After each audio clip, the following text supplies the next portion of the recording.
Malam itu, langit Iran nggak sekadar gelap. Tapi gelapnya kali ini beda.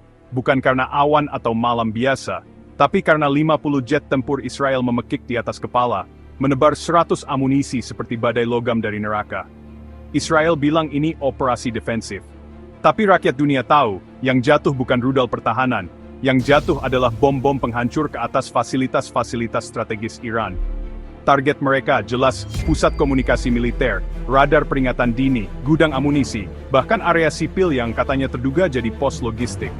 Satu rudal bahkan jatuh cuma beberapa kilometer dari area Universitas Teheran. Buat dunia, ini bukan defensif. Ini provokasi habis-habisan. Iran nggak tinggal diam. Sistem pertahanan udara Bafar 373 langsung aktif. Beberapa jet Israel dilaporkan ditembak mundur. Sirene meledak di kota-kota seperti Isfahan dan Shiraz. Warga panik tapi juga siap, karena mereka tahu, kalau negara besar macam Iran diserang, maka jawabannya nggak pakai basa-basi. Jet-jet Israel kembali ke markas dengan senyap, tapi Iran tahu koordinatnya. Dan seperti yang pernah terjadi sebelumnya, setiap peluncuran akan dibalas dengan peluncuran yang lebih akurat. Israel mungkin punya F-35, tapi Iran punya fakta, jaringan dan tekad rakyat. Media barat mulai tutup mata. Pernyataan dari Tel Aviv dibaca bulat-bulat tanpa cek silang. Tindakan preemptif terhadap ancaman Iran, kata mereka. Padahal, siapa yang ngirim jet duluan? Serangan ini menandai babak baru, bukan lagi proxy war, bukan lagi drone melintas diam-diam. Tapi ini negara nuklir versus negara nuklir, dan ketika dua negara besar saling hantam tanpa kode etik, yang jadi korban, bukan elit, tapi rakyat. Penonton sekalian, kita perlu tanya satu hal, kalau 50 pesawat bisa dilepas tanpa koordinasi PBB, masih waraskah sistem internasional kita? Dan kalau Iran membalas besok pagi, apakah dunia siap menerima kenyataan bahwa perang besar sudah dimulai? Israel boleh melepas 50 jet, tapi Iran melepas pesan yang lebih tajam dari misil. Jika ini kalian sebut perang, maka kami datang dengan seluruh kekuatan dan tanpa ragu. Beberapa jam setelah Tel Aviv bersorak atas keberhasilan serangan udara ke Iran, Kementerian Pertahanan Iran menggelar konferensi pers darurat. Jenderal Bagheri, dengan tenang tapi tajam, berkata, "Kami tidak akan diam, kami tidak akan tunduk, kami tidak akan lupa." Dan, beberapa menit setelah konferensi itu, rudal balistik jarak menengah meluncur dari provinsi Kerman, Yazd, dan Bushehr, menuju titik-titik koordinat yang sebelumnya dicatat oleh drone mata-mata Iran selama berbulan-bulan. Serangan balasan pertama menyasar pangkalan militer Israel di Negev. Ledakan terdengar sampai ke Gaza Selatan. Warga Israel mengira itu gempa bumi, padahal itu cuma prolog. Dalam 30 menit, 12 rudal Fateh 110 dan 3 rudal hypersonic Fatah menyeberang langit Timur Tengah. Sistem Iron Dome aktif, tapi kali ini bukan seperti biasanya. Radar overload, sistem bingung, rudal terlalu cepat, datang dari berbagai arah. Hasilnya, 3 dari 5 target dihantam langsung. Pangkalan drone Israel di Ein Shemer terbakar. Pos radar di Dimona terganggu, dan 1 rudal jatuh hanya 2 km dari Knesset. Pernyataan resmi Tel Aviv? Sebagian besar rudal berhasil dicegat. Klasik. Tapi citra satelit keesokan harinya menunjukkan asap tebal membumbung dari gudang senjata, dan laporan dari rumah sakit mengonfirmasi puluhan tentara cedera, beberapa dalam kondisi kritis. Iran tak hanya mengandalkan rudal, pasukan siber mereka yang dikenal sebagai unit Shahid Velayat, meluncurkan serangan digital ke sistem navigasi bandara Israel. Selama 12 menit, Bandara Ben Gurion lumpuh, semua penerbangan internasional delay, tiket dibatalkan, investor panik, dan saat itulah, nilai tukar shekel anjlok 7% hanya dalam 1 hari. Di dunia maya, Israel under attack trending di X, tapi banyak akun diblok. Meta dan Google dituduh menyensor informasi pro-Palestina. Namun, publik global tak bisa dibungkam selamanya. Di TikTok, video rudal hypersonic Iran yang melesat di langit malam dapat 17 juta views dalam 6 jam. Respons dunia? Amerika Serikat langsung gelar rapat darurat di Pentagon. Prancis bilang Iran melampaui batas. Rusia hanya berkata satu kalimat, semua pihak harus berhenti bermain api, kecuali mereka siap terbakar. Cina, tenang seperti biasa, tapi satu kapal perangnya diketahui bergerak mendekati Teluk Persia. Tapi poin pentingnya bukan siapa dukung siapa. Yang penting adalah, Iran tidak lagi bermain defensif. Mereka aktif, mereka menyerang balik. Dan mereka ingin dunia tahu, kami bukan Irak 2003, kami bukan Suriah 2014, kami Iran 2025. Dan kami tidak takut. Dan di antara rudal dan balasan itu, ada satu pesan diam-diam, bahwa ini bukan lagi konflik kecil. Ini adalah konflik eksistensial. Antara negara yang sepuluh Wolfsharon Rodas, dan negara sudah tinggi siniver. Perang hari ini tidak hanya menumpahkan darah, tapi juga menghisap isi dompet dunia. Ketika Iran melepas rudal, dan Israel membalas dengan jet tempur, pasar saham global seperti baru saja dilempar granat. Bursa Tel Aviv anjlok 9% hanya dalam 48 jam. Investor kabur seperti penonton bioskop saat film horor jadi kenyataan. Saham-saham teknologi yang jadi tulang punggung ekonomi Israel langsung rontok. Elbit Systems turun 12%. Checkpoint Software turun 9% dan Teva Pharmaceuticals ikutan limbung juga. Para analis di CNBC menyebut ini shock geopolitik terbesar sejak Perang Ukraina 2022. Tapi bedanya, kali ini, pelurunya tidak hanya menembus bangunan, tapi juga keyakinan pasar.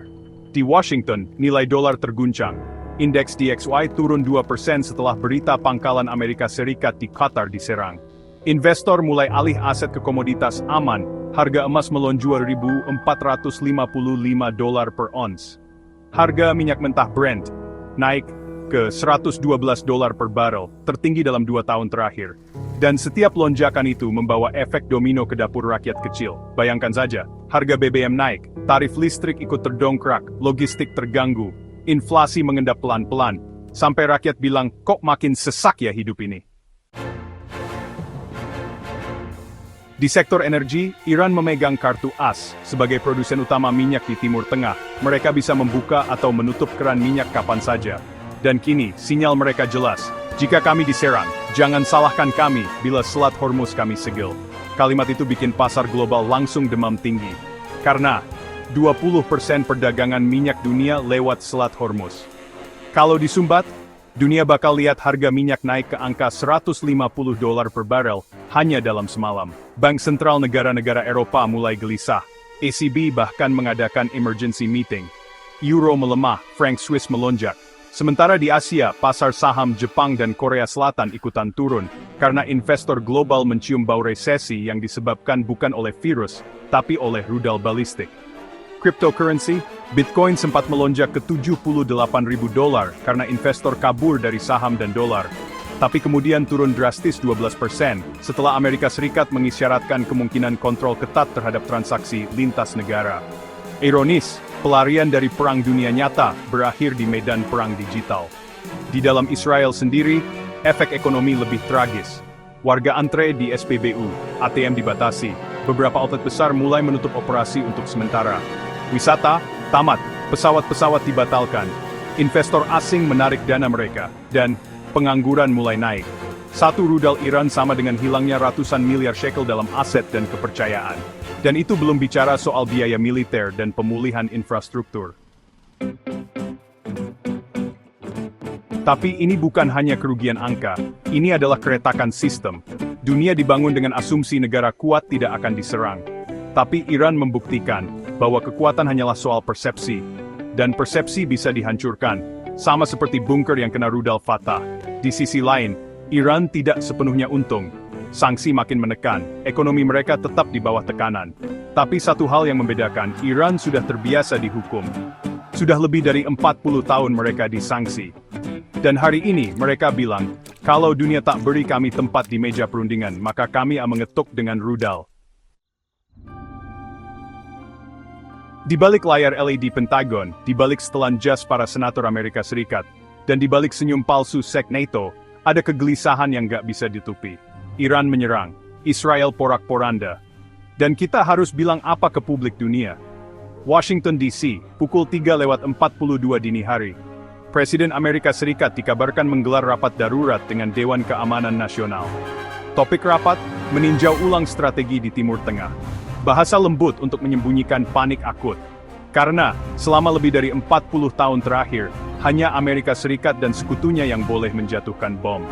Tapi kini, rudal hipersonik Iranlah yang menebar bayangan di pangkalan Amerika di Qatar. CIA mulai menyadap semua jalur komunikasi Timur Tengah. Tapi yang mereka temukan bukan ketakutan, melainkan koordinasi. Iran, Hizbullah, Yaman, bahkan milisi Syiah Irak, tiba-tiba saling terhubung. Seperti tangan-tangan gerilya yang bangkit dari tidur panjang. Di pangkalan udara Al-Udeid, Qatar, pasukan Amerika Serikat ditempatkan dalam status high alert. Pesawat tempur F-22 diparkir berjejer. Patriot Missile Defense disiagakan.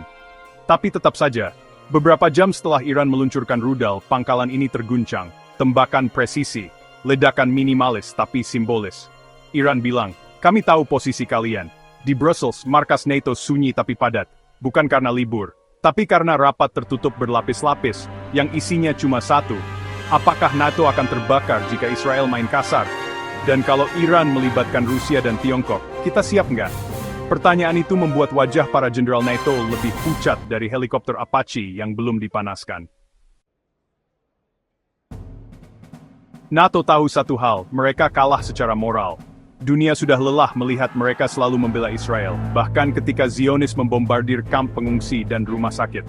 Dan ketika rudal Iran datang, reaksi NATO seperti ayah yang panik tapi gengsi marah. Mereka mengecam dengan sangat prihatin. Bukan karena cinta damai, tapi karena takut perangnya beneran datang ke depan rumah. Strategi diam-diam mulai dijalankan. Tekanan ke Turki agar tidak berpihak ke Iran. Lobi ke Qatar dan UAE supaya tidak dukung Teheran secara terbuka. Pengerahan kapal induk tambahan ke Teluk tapi tidak diumumkan ke media. Intensifikasi cyber espionage ke jalur komunikasi Iran dan Lebanon. Tapi tahu nggak? Semua itu telat. Karena Teheran sudah lama mengantisipasi ini semua.